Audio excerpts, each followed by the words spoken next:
समस्त संस्कृत पिला माननकु स्वागतम।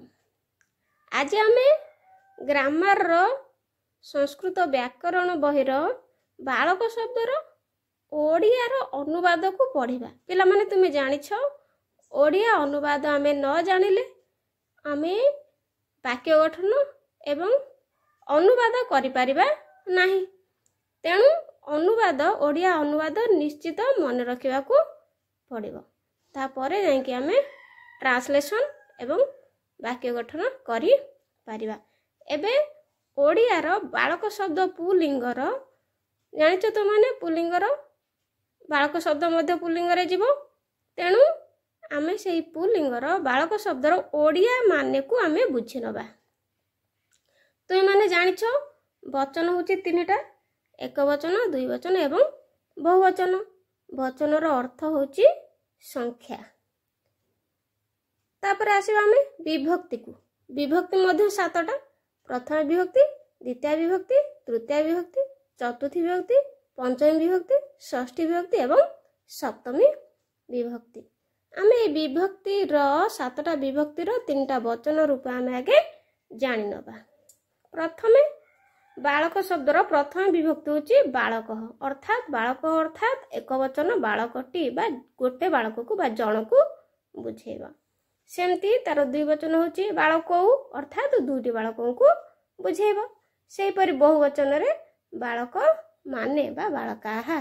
तेणु बालकः, बालकौ, बालकाहा, बालकटी, बालक दुईटी बा बालक दुहे, बालक माने। तापरे द्वितीय विभक्ति को आसीबा बालकम, बालकौ, बालकान, अर्थात बालकम अर्थात बालककु। तापरे सेमती बालक दुही को हेले बालकौ, बालकान हेले बालक मानकु। सेही परि आमे तृतीय विभक्ति को मध्य आसीबा बालकेन, बालकेन अर्थात बालक द्वारा। तृतीय विभक्ति रो चिन्ह हला द्वारा। सेमती बालक दुही को द्वारा हबो बालकाभ्याम, सेमती बालक ही हबो बालक मानक द्वारा। सेमती बालकेन, बालकाभ्याम, बालकैहि।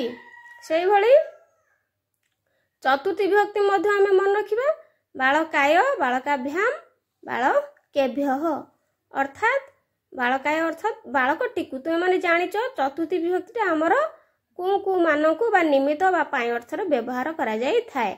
अर्थात बालकटीकु बालकाय, बालकाभ्याम सेमती बालक दुहीकु, सेमती बालकेभ्यः बालक मानकु।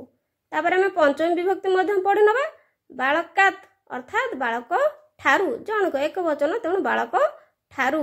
सेमती द्वि वचन रहबो बालक दुहीक ठारू।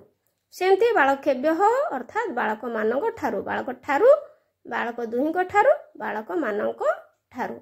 सेमती आमे षष्ठी विभक्ति को मध्य आसीबा बालकस्य, बालकस्य अर्थात बालकर। षष्ठी विभक्ति होची रंकर, मानकर। तेणु बालकयः बालक दुहीकर, बालका नाम बालक मानकर। तापर सप्तमी विभक्ति को मध्य आसीबा बालक ठारे, अर्थात बालके माने बालक ठारे। सेमती बालकयः बालक दुहीक ठारे, बालकेषु बालक मानक ठारे। तेणु सप्तम विभक्ति रो चिन्ह हबो ठारे, दुहीक ठारे, मानक ठारे। आमे शॉर्ट फॉर्म रे मन रखिबा। तेणु प्रथम विभक्ति होची टी, द्वितीय विभक्ति होची कु, तापरे तृतीय विभक्ति होची द्वारा, चतुर्थी विभक्ति होची टिकु बा निमित्त बा पाई अर्थ रे, पंचमी विभक्ति ठारू, षष्ठी हला र, सप्तमी हला ठारे। तेणु टू कोन करिवो ना शॉर्ट फॉर्म केमती मन रखिबो टिकु द्वारा, टिकु ठारू, र ठारे। एति मन रख दिला आमे पूरा सातटा विभक्ति रो तीनटा वचन जाक आमे मन रखि परिबा।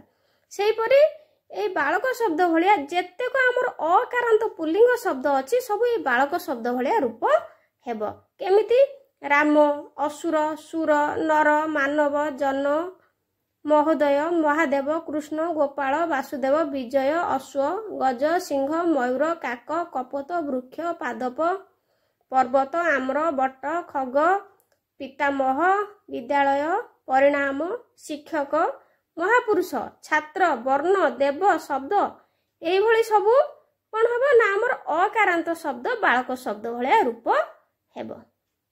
पिला माने सबु जांक कोन करबो ना यार बालक शब्द भाया देखिकी ये सब शब्दर रूप गुड़िक तुम मनरू करनेब जोठी न आसो मते कमेंट बॉक्स रे लिखिकी जनइब। आज भिडियोटी एतिकी थाउ परवर्ती भिडियो रे आम नुआ एक अध्याय को लेकिन आसिबा।